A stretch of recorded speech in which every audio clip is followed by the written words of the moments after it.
আবু সাইদের হত্যাকাণ্ডের সাথে যুক্ত প্রত্যেকটি দোষী ব্যক্তির যথাযথ বিচার কিন্তু এই বাংলাদেশে করতে হবে।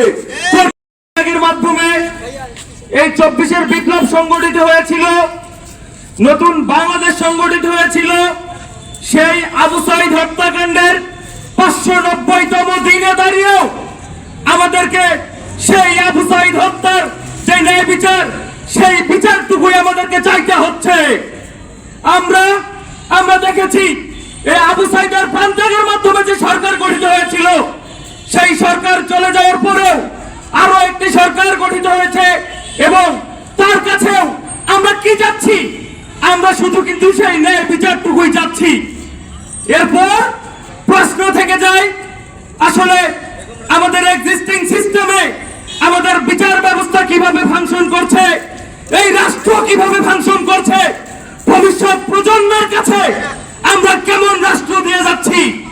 আমরা আজকে সেই 24-এর স্ফুলিঙ্গ বেগম রোকেয়া বিশ্ববিদ্যালয় থেকে এই বাংলাদেশের প্রশাসন এবং বিচার ব্যবস্থাকে আরো একবার মনে করিয়ে দিতে চাই যে আবু সাইদের বিচার নিয়ে, অপরাধীদেরকে নিয়ে যদি কোনো টালবাহানা করা হয়, যে সকল খুনি পুলিশ আবু সাইদের থেকে ঢিল ছুঁড়েছে তাদেরকে রাজসাক্ষী বানানোর নাটকের মাধ্যমে যদি কোনো খুনিকে আবু সাইদের এই হত্যাকাণ্ড থেকে, এই বিচারিক প্রক্রিয়া থেকে যদি বাদ দেওয়ার পায়তারা করা হয়, তাহলে এই আবু সাইদের সহযোদ্ধারা, এই 24-এর যোদ্ধারা কিন্তু সেটি কোনো অবস্থাতেই মেনে নেবে না।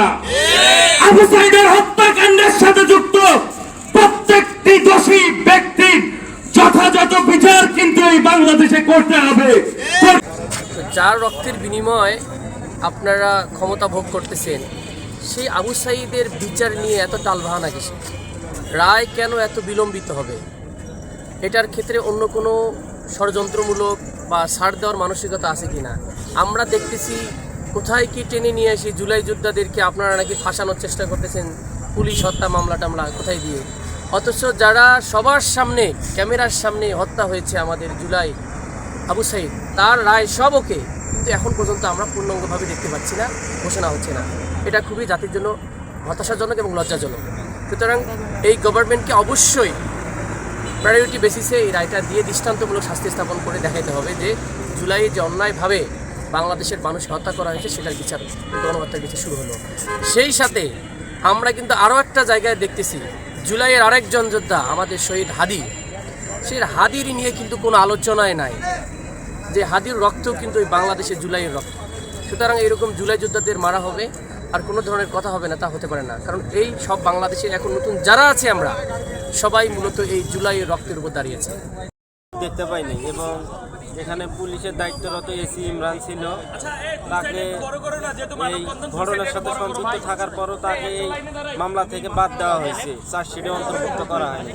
তাকে কি কারণে বাদ দেওয়া হলো এবং জুলাই বিপ্লবের প্রথম শহীদ আবু সাইদের সহযোদ্ধারা এখানে এর আগে কয়েকবার দাঁড়াইছে তার এই ন্যায় বিচারের দাবিতে, হত্যাকাণ্ডের সাথে যারা সম্পৃক্ত তাদের বিচারের দাবিতে দাঁড়াইছে, কিন্তু এখনও আমরা সেই হত্যাকাণ্ডের আমরা রায় দেখতে পাইনি। তো আমরা চাই যে দ্রুত সময়ের মধ্যে যেন এই আন্তর্জাতিক অপরাধ ট্রাইব্যুনাল ICTর মাধ্যমে যেন দ্রুত সময়ের মধ্যে এই মামলার যেন রায় প্রদান করা হয় এবং বিচার লিখিত করা হচ্ছে। নির্দেশে পুলিশের নেতৃত্বে এখানে হত্যাকাণ্ড পরিচালিত হচ্ছে, তাকে আসামি চার্জশিট থেকে বাদ দেওয়া হয়েছে। আমরা চাই আবু সাইদের হত্যাকাণ্ডের যে ন্যায় বিচার, আমরা পাখির মতো, জাতক পাখির মতো আমরা কত চেয়ে আছি, আমরা যেন সেই ন্যায় বিচারটা পাই। কারণ এই আবু সাইদের আত্মত্যাগের বিনিময়ে এই ফ্যাসিস্ট সরকারের পতন করার যে পথ সুগম হয়েছিল এবং নতুন নির্বাচিত সরকার আসছে, আমরা চাই দ্রুত সময়ের মধ্যে আবু সাইদের হত্যার সাথে জড়িত যারা আছে তাদেরকে যেন আইনের আওতায় এনে দ্রুত সময়ের মধ্যে রায়, তাদের হত্যার বিচারকে সুদৃঢ় করবে। এবং আমরা দেখে থাকবো যে খুবই সম্প্রতি আন্তর্জাতিক অপরাধ ট্রাইব্যুনালের চিফ প্রসিকিউটর পরিবর্তন হয়েছে। আমরা শহীদ আবু সাইদের হত্যার মামলার ক্ষেত্রে কোনো ধরনের দীর্ঘসূত্রিতা চাই না। আমরা অনেক অপেক্ষা করেছি। আমরা চাই অনতিবিলম্বে এই মামলার শুনানি করে রায় ঘোষণা করা হোক। কিন্তু আমরা দেখেছি সেই পুলিশকে হত্যাকাণ্ড হওয়া সত্ত্বেও সেখানে কিভাবে এসি ইমরানের নাম বাদ যায়। আমাদের দাবি স্পষ্ট, যে যখন গণতন্ত্রের একটি সরকার এসেছে, এই গণতান্ত্রিক সরকারের মধ্যে আমাদের আহ্বান জুলাইয়ের প্রথম শহীদ আবু সাইদ হত্যার জন্য বিচার নিশ্চিত করা হয়, এবং যেহেতু একটা পুলিশের হত্যাকাণ্ড, পুলিশের কেউ যেন এই মামলা থেকে না বাদ যায়, সে যেহেতু সুষ্ঠু তদন্ত সাপেক্ষে অতি দ্রুত জন্য শহীদ আবু সাইদ হত্যার বিচার নিশ্চিত করে, এটাই আমাদের দাবি। ধন্যবাদ সবাইকে।